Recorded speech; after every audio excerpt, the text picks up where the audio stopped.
सोलापूर तालुक्यातील कुंभारी येथे मध्यरात्री भीषण रस्ता अपघातात एका 33 वर्षीय तरुणाचा जागीच मृत्यू झाला आहे.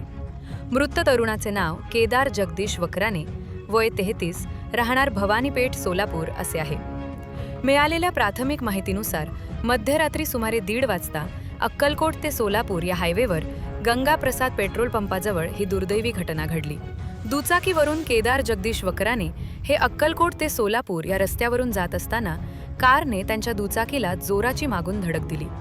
या धडकेत दुचाकीस्वार तरुण जागीच गंभीर जखमी झाला. घटनेची माहिती मिळताच वळसंग पोलीस ठाण्याचे पोलिसांनी तात्काळ घटनास्थळी धाव घेतली. अपघातग्रस्त तरुणाला तातडीने सोलापूर येथील शासकीय रुग्णालय अर्थात सिव्हिल हॉस्पिटल या ठिकाणी दाखल करण्यात आले. मात्र उपचारपूर्वी डॉक्टरांनी त्याला मृत घोषित केले. केदार जगदीश वकराने हे सोलापूर मार्केट यार्डात काम करत होते.